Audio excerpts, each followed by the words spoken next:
ನಮಸ್ಕಾರ, welcome to ಅಲವೇಲು kitchen. ನಾವು ಇವತ್ತು 1 kg ಫಿಶ್ನ ತಗೊಂಡಿದ್ದೀನಿ. ಅದು ಕಹಿ ಇಲ್ಲದೆ ಸ್ಮೆಲ್ ಇಲ್ದಿರ ಯಾವ ರೀತಿ ಮಾಡೋದಂತ ತೋರಿಸ್ಕೊಡ್ತೀನಿ ಬನ್ನಿ. ಇವಾಗ ನಾನು ಆಲ್ರೆಡಿ ಒಂದು ಸಲ ವಾಶ್ ಮಾಡ್ಕೊಂಡು ಬಂದಿದ್ದೀನಿ. ವಾಶ್ ಮಾಡಿಕೊಂಡು ಅದಕ್ಕೆ ಒಂದು ಸ್ವಲ್ಪ ಅಷ್ಟು ಉಪ್ಪನ್ನು ಆ್ಯಡ್ ಮಾಡ್ತಾಯಿದ್ದೀನಿ. ಅದೇ ರೀತಿ ಸ್ವಲ್ಪ ರಾಗಿ ಹಿಟ್ಟನ್ನ ಆ್ಯಡ್ ಮಾಡ್ತಾಯಿದ್ದೀನಿ.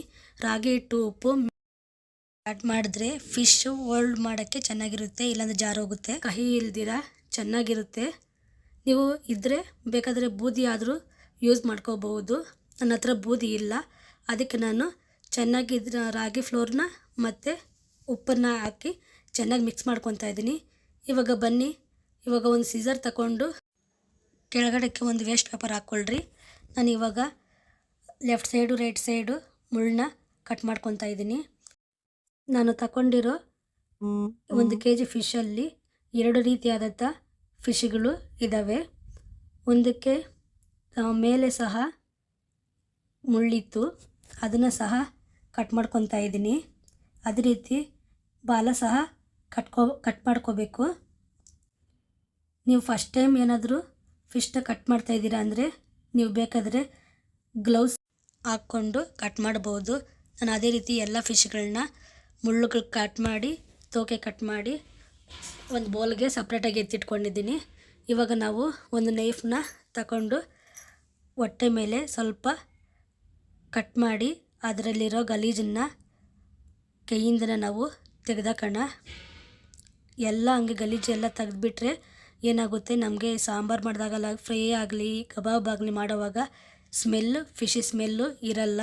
ಎಷ್ಟೇ ಸ್ಟ್ರಾಂಗ್ ಅನ್ಪ್ಲೆಸೆಂಟ್ ಸ್ಮೆಲ್ ಇದ್ರೂ ಹೊರಟೋಗುತ್ತೆ. ಇದೇ ರೀತಿ ನಾನು 1 kg ಫಿಶ್ನ ಕ್ಲೀನ್ ಮಾಡ್ಕೊಂಡಿದ್ದೀನಿ.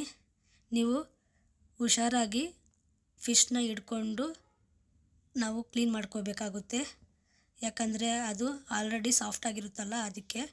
ಸೊ ನಾವಿವಾಗ ಏನು ಮಾಡೋಣ, ಫಿಶ್ನ ಕಟ್ ಮಾಡಿದ್ಮೇಲೆ ಮುಳ್ಳೆಲ್ಲ ತೆಗೆದು ಗಲೀಜೆಲ್ಲ ತೆಗೆದ್ಮೇಲೆ ನಾವು ಸ್ವಲ್ಪ ರಾಗಿ ಹಿಟ್ಟನ್ನ ಹಾಕಿ ಮಿಕ್ಸ್ ಮಾಡ್ಕೊಳ್ಳೋಣ.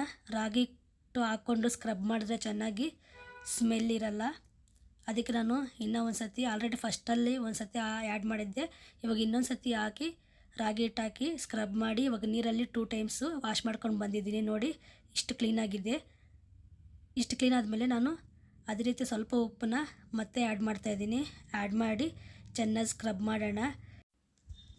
ಉಪ್ಪಲ್ಲಿ ಚೆನ್ನಾಗಿ ಸ್ಕ್ರಬ್ ಮಾಡ್ತಾಯಿದ್ರೆ ಒಳ್ಳೆ ಫಿಶ್ಗೆ ಪಾಲಿಷ್ ಮಾಡ್ದಂಗೆ ಚೆನ್ನಾಗಿ ಪಳಪಳ ಅಂತ ಉಳಿತಾಯಿದೆ. ನೋಡಿ ಎಷ್ಟು ಚೆನ್ನಾಗಿ ಪರ್ಫೆಕ್ಟಾಗಿ ಕ್ಲೀನಾಗಿದೆ ಫಿಶ್. ಇವಾಗ ನಾವು ಒಂದು ಲಾಸ್ಟ್ ಟೈಮು 2 timesನ ನೀರಲ್ಲಿ ಚೆನ್ನಾಗಿ ವಾಶ್ ಮಾಡ್ಕೊಂಬರೋಣ. ಇವಾಗ ಫಿಶ್ ರೆಡಿ ಆಗಿದೆ. ನಾವು ಇದನ್ನು ಕಬಾಬ್ ಆದರೂ ಮಾಡ್ಕೋಬೋದು, ಫಿಶ್ ಸಾಂಬಾರಾದರೂ ಮಾಡ್ಕೋಬೋದು, ಇಲ್ಲ ಕರ್ರಿ ಆದರೂ ಮಾಡ್ಕೋಬೋದು.